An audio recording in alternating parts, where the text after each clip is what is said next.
ভোরের নীরবতা ভেঙে আচমকাই কেঁপে উঠল মাটি। কয়েক সেকেন্ডের সেই কম্পনে ছড়িয়ে পড়ে আতঙ্ক। এক দেশের মাটিতে শুরু হওয়া এই ঘটনা মুহূর্তেই অনুভূত হয় সীমান্তের ওপারেও। কি ঘটেছিল সেই ভোরে, আর কেনই বা একসঙ্গে নড়ে উঠল একাধিক এলাকা?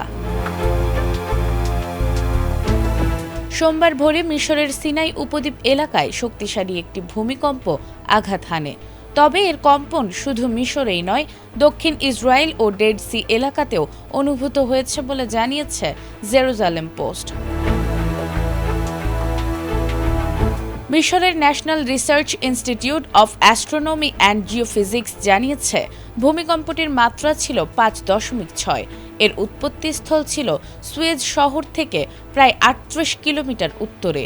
যদিও এখন পর্যন্ত কোনো হতাহত বা বড় ধরনের ক্ষয়ক্ষতির খবর পাওয়া যায়নি, তবে কম্পন অনুভূত হওয়ার পরই বিভিন্ন এলাকায় সতর্কতা জোরদার করা হয়।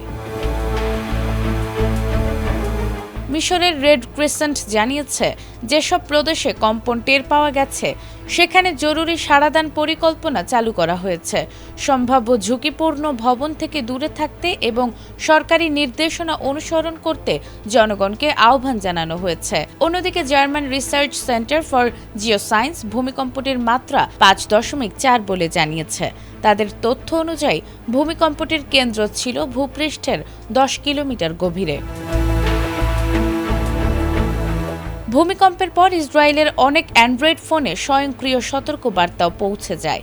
সেখানে রিখটার স্কেলে 5.9 মাত্রার ভূমিকম্পের কথা উল্লেখ করা হয়। তবে ইসরায়েলের হোম ফ্রন্ট কমান্ড সেন্টার জানিয়েছে, দেশটিতে নতুন করে কোনো ভূমিকম্প সতর্কতা জারি করা হয়নি। তাদের ভাষ্য, ভূমিকম্পটির উৎপত্তি হয়েছে মিশরের সিনাই উপদ্বীপে। নাজমুন নাহার জান্নাত, এটিএন বাংলা।